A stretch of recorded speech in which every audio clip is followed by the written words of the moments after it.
యోహాను సువార్త 6వ అధ్యాయాన్ని తీసి పెట్టుకోండి.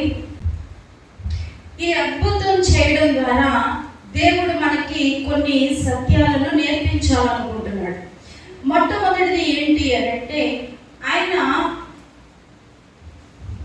ఎంతమంది ఉన్నా, లెక్క ఎంతమంది అని కాదు, ఎంతమంది ఉన్నా దేవుడు అద్భుతం చేయగలడు.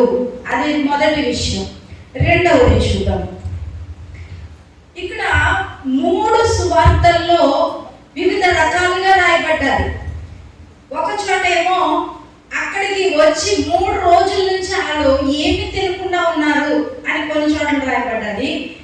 మిగిలిన చోట్లనేమో యేసు ప్రభు వాక్యాన్ని వాడు వింటూ ఉంటే వాళ్ళు తన్మయం చెంది ఏమీ తినకుండా అలాగే కూర్చుండిపోయారు అని చాలా విధాలుగా రాయబడ్డది. కానీ ఇక్కడ యోహాను సువార్తలో చూస్తే అక్కడ ఏమని రాయబడింది అని అంటే 6వ అధ్యాయం మొదటి వచనం. ఆయన చేసిన సూచన క్రియలను చూచి బహుజనులు ఆయనను వెంబడించింది. యేసు ప్రభు చేసినటువంటి రోగుల ఎడల ఆయన చేసిన సూచక్రియలను చూసి చాలా మంది ప్రజలు ఆయన దగ్గరకు వచ్చారంట. బహుజన సమూహము ఆయనతో పాటు ఉంది. ఎందుకంటే యేసు ప్రభు ఆల్రెడీ చేసిన సూచక్రియలను చూసి చాలా మంది రోగులు తీసుకొచ్చారు యేసు ప్రభు దగ్గరికి. చాలా మంది ప్రజలు కూడుకున్నారు అక్కడ. కాబట్టి యేసు కన్నులెత్తి బహుజనులు తన యొద్దకు వచ్చుట చూచి వీరు పూజించుటకు ఎక్కడ నుండి రొట్టెలు కొని తెప్పింతుమని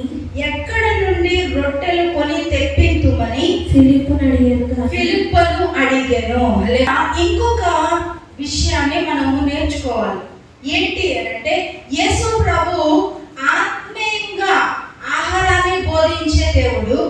ఆత్మీయంగా వారిని బలపరిచిన తర్వాత అలాగే వదిలిపెట్టే దేవుడు కాదు. నీ శరీరాన్ని కూడా ఆయన పట్టించుకుంటాడు. బాధ్యత కలిగిన దేవుడు మన దేవుడు. మామూలుగా అయితే యేసు ప్రభు ఒక చోట ఏమని చెప్పారంటే, మనుష్యుడు రొట్టె వలన మాత్రము కాదు కానీ దేవుని నోట నుండి వచ్చు ప్రతి మాట వలన జీవిస్తాడు. మరి దేవుడు నోటి నుంచి వచ్చే ప్రతి మాట వలన జీవిస్తాడు అంటే యేసు ప్రభు ఆల్రెడీ బోధ చేస్తా ఉన్నాడు. వారందరూ వాక్యం వింటా ఉన్నారు. ఇంకా మరలా మనకు ఆహారం ఎందుకు, మళ్ళీ ఆహారం పెట్టాలని ఎందుకు ఆలోచిస్తున్నాడు?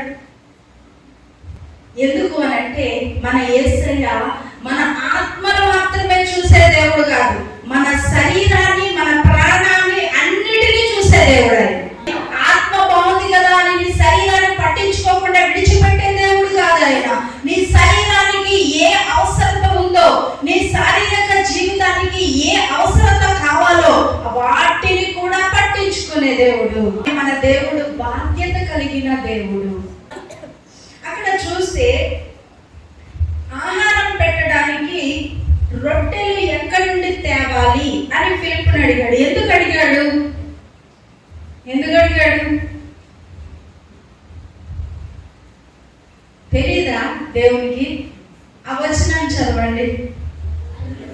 ఆ రోజు దేవుడికి, యేసు ప్రభువుకి తెలుసు నెక్స్ట్ ఆయన ఏం చేయబోతున్నాడు. ఆ రొట్టెల్ని, ఆ చేపల్ని ఆయన ఏం చేస్తాడో ఆయనకి తెలుసు. కానీ ఎందుకు అడుగుతున్నాడు? ఫిలిప్పుని మాత్రమే ఎందుకు అడుగుతున్నాడు? అక్కడ చాలా మంది శిష్యులు ఉన్నారు కదా. ఆ పై వచనంలో రాయబడి ఉంది, యేసు కొండ మీద తన శిష్యులతో కూర్చుండేను. శిష్యులు ఎంతమంది? 12 మంది శిష్యులు ఉన్నారు అక్కడ. 12 మందిలో ఫిలిప్పుని ఎందుకు అడిగాడు? యేసయ్యకి తెలుసు ఫిలిప్పు ఏం ఆన్సర్ ఇస్తాడో చూద్దాం, పరీక్ష చేద్దాం, టెస్ట్ పెడుతున్నాడు ఫిలిప్కి. అలాగే యేసు ప్రభు అడిగిన ప్రశ్న ఏంటి, ఫిలిప్పు చెప్పిన సమాధానం ఏంటి? డిఫరెంట్ గా ఉంది. ఎప్పుడైనా చదివారా? యేసయ్య ఏమని అడుగుతున్నాడు? ఇంతమందికి మనం ఆహారం ఎక్కడ కొని తేవాలి? యేసు ప్రభు ఏమని అడుగుతున్నాడు? వీళ్ళందరికీ భోజనం పెట్టాలి, ఎక్కడ కొందాం అని అంటే ఏం చెప్పాలి ఫిలిప్పు? పలానా చోటకి వెళ్దాం యేసయ్య, అక్కడ షాప్ లో బాగుంటాయి, రొట్టెలు బాగుంటాయి, భోజనం చాలా బాగుంటది, బిర్యానీ బాగుంటది, చేపల ఫ్రై బాగుంటది కదా. అక్కడికి వెళ్ళి తిందాం, అక్కడికి వెళ్ళి కొనుక్కొని తీసుకుంటాం అని చెప్పాలి. అడిగిన దానికి కరెక్ట్ ఆన్సర్ అది. కానీ ఏం చెప్పాడు చదవండి. అందుకు ఫిలిప్పు వారిలో ప్రతి వాడును కొంచెం కొంచెం పుచ్చుకొనుటకైనను 200 దేనారముల రొట్టెలు